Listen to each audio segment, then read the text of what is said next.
এটা ভাল খবৰ আপোনালোকৰ মাজলৈ লৈ আহিছোঁ। Soil conversation recruitment 2025 conversation ranger post মুকলি কৰা হৈছে। ইয়াতে পোষ্টৰ সংখ্যা ভালেমানকেইটা দিয়া হৈছে। সইল কনভাৰ্চেশ্যন ডিপাৰ্টমেণ্ট আছামৰ ফালৰ পৰা মুকলি কৰা হৈছে। লাষ্ট ডেটটো আপোনালোকৰ 9/8/25 লৈকে এপ্লাই কৰিব পাৰিব। ইয়াতে Assam public service commission APSC ফালৰ পৰা পদকেইটা মুকলি কৰা হৈছে। নেম অফ পোষ্টটো হৈছে আপোনালোকৰ soil conversation ranger. Number of পোষ্টৰ সংখ্যা আছে 16টা। ইয়াতে কেটেগৰী ৱাইজ ভেকেন্সি মুকলি কৰা হৈছে। ইয়াতে ইউআৰ কেণ্ডিডেট সকলৰ বাবে 9টা পোষ্ট মুকলি কৰা হৈছে। OBC MOBC সকলৰ বাবে এটা পোষ্ট, SC সকলৰ বাবে 3টা পোষ্ট, ST ক্লিয়াৰেন্সৰ বাবে 2টা পোষ্ট আৰু ST হিলছৰ বাবে এটা পোষ্ট মুকলি কৰা হৈছে। ইয়াতে তললৈ স্ক্ৰল কৰিলে আপোনালোকে সকলোখিনি ডিটেইলছ পাই যাব। Name of department soil conversation department of Assam ফালৰ পৰা মুকলি কৰা হৈছে।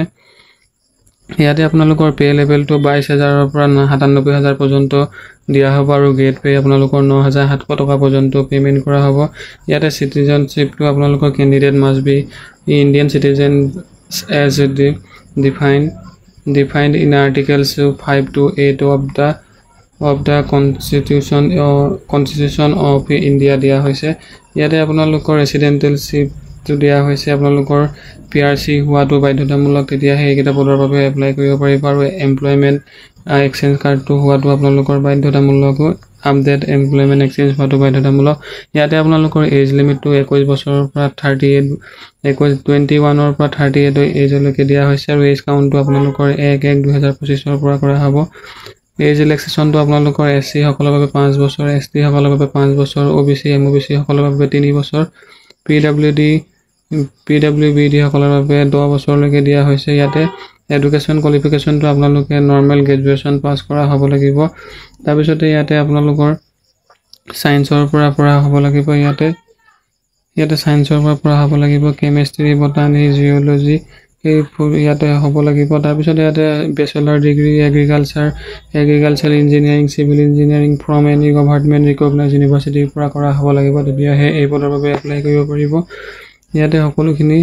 তাৰপিছতে ইয়াতে আপোনালোকৰ candidate must fulfil following physical standard requirements in terms of height and chest as per given the advertisement. ইয়াতে সকলোখিনি দিয়া হৈছে। ইয়াতে আপোনালোকৰ তললৈ স্ক্ৰল কৰিলে আপোনালোকৰ পে ফিজটো আপোনালোকৰ অনলাইন ফিজ আপোনালোকৰ জেনেৰেল সকলৰ বাবে 297 টকা পে' কৰিব লাগিব। OBC MOBC সকলে 197 টকা পে' কৰিব লাগিব। SC ST আৰু BPL কেণ্ডিডেটসকলে 47 টকা পে' কৰিব লাগিব অনলাইন পে'। ইয়াতে আপোনালোকৰ ষ্টাৰ্টিং ডেটটো আপোনালোকৰ 9 জুলাইৰ পৰা ষ্টাৰ্ট হ'ব। তাৰপিছতে আপোনালোকৰ লাষ্ট ডেটটো হৈছে আপোনালোকৰ 9 আগষ্টলৈকে এপ্লাই কৰিব পাৰিব। পূৰা এমাহ 1 মন্থলৈকে আপোনালোকে এপ্লাই কৰিব পাৰিব।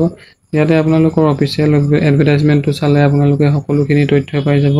যদিহে আপোনালোকে ফৰেষ্ট ৰেঞ্জাৰত আপোনালোকে এপ্লাই কৰিম বুলি ভাবিছে, তেন্তে অতি শীঘ্ৰে এই পদৰ বাবে এপ্লাই আৰম্ভ হ'ব। ইয়াতে আপোনালোকৰ আছাম পাব্লিক সাৰ্ভিস কমিশ্যন ফালৰ পৰা মুকলি কৰা হৈছে। নেম অফ পোষ্টটো আপোনালোকৰ soil conversation ranger under soil conversation ডিপাৰ্টমেণ্টৰ ফালৰ পৰা মুকলি কৰা হৈছে। নাম্বাৰ অফ পোষ্টৰ সংখ্যা আপোনালোকৰ 16টা দিয়া হৈছে।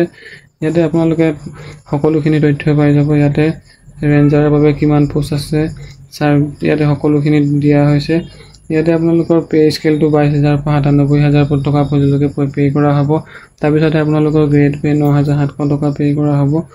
নেক্সট আপোনালোকে ইয়াতে ইলিজিবল ক্ৰাইটেৰিয়াটো আপোনালোকে এডুকেশ্যন কোৱালিফিকেশ্যন ছায়েন্সৰ পৰা হ'ব লাগিব। ইয়াতে আপোনালোকৰ বটানী, জিঅ'লজি, কেমেষ্ট্ৰি, ফিজিক্সৰ ফালৰ পৰা ডিগ্ৰী লোৱা হ'ব লাগিব, তেতিয়াহে আপোনালোকে ইয়াতে এপ্লাই কৰিব পাৰিব। তাৰপিছত আপোনালোকে bachelor degree agriculture engineering, civil engineering for any government recognised ফালৰ পৰা হ'ব লাগিব, তেতিয়াহে আপোনালোকে ইয়াতে এপ্লাই কৰিব পাৰিব। তাৰপিছত ইয়াতে দিয়া হৈছে আপোনালোকৰ এক্সামিনেশ্যন পেটাৰ্ণটো আপোনালোকৰ ইয়াতে দিয়া হৈছে। ইয়াতে আপোনালোকৰ জেনেৰেল নলেজৰ কাৰণে হ'ব 2 আৱাৰ্ছৰ 100 মাৰ্কছৰ হ'ব, OMR বেছটো হ'ব। তাৰপিছতে আপোনালোকৰ নেগেটিভ মাৰ্কিং আপোনালোকৰ 2.25কে নেগেটিভ মাৰ্কিং হ'ব গ্ৰেজুৱেট লেভেলৰ বাবে। তাৰপিছতে আপোনালোকৰ পেপাৰটো জেনেৰেল ইংলিছ 3 ঘণ্টা হ'ব আপোনালোকৰ 100 মাৰ্কৰ বাবে।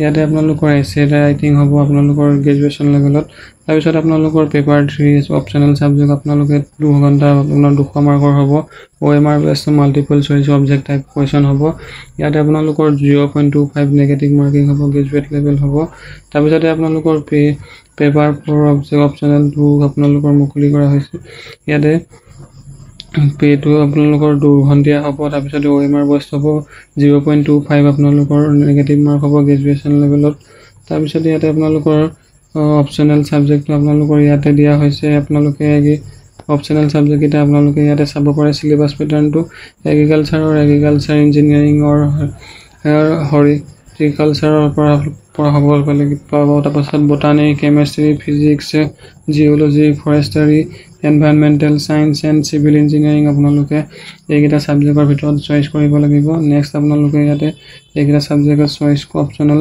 চইচ কৰিব পাৰিব নেক্সট আপোনালোকে ইয়াতে অধিক তথ্য জানিবৰ বাবে ইয়াতে আপোনালোকৰ ফিজিক্যাল ফিটনেছটো আপোনালোকৰ ইয়াত দিয়া হৈছে ইয়াতে আপোনালোকৰ হাইট সাইজ মেডিকেল ৰিকুৱাৰমেন্ট সকলোখিনি দিয়া হৈছে জেন্ডাৰ মেল সকলৰ বাবে হাইটটো মিনিমাম আপোনাৰ 155 সেন্টিমিটাৰ লাগিব নৰ্মেল সাইজটো আপোনালোকৰ 84 ৰ পৰা হ'ব লাগিব আৰু 5% ফুলাব পাৰিব লাগিব তাৰপিছত ফিমেলৰ বাবে হাইটটো 145 দিয়া হৈছে মিনিমাম নৰ্মেল সাইজটো আপোনালোকৰ 79 দিয়া হৈছে আৰু 5% ফুলাব পৰা হ'ব লাগিব তেতিয়াহে এই পদৰ বাবে এপ্লাই কৰিব পাৰিব ইয়াতে আপোনালোকৰ ফিজিক্যাল ষ্টেণ্ডাৰ্ড টেষ্টটো দিয়া হৈছে নেক্সট আপোনালোকৰ এজ ক্ৰাইটেৰিয়া আপোনালোকে 21 বছৰৰ পৰা 38 লৈকে এপ্লাই কৰিব পাৰিব ধন্যবাদ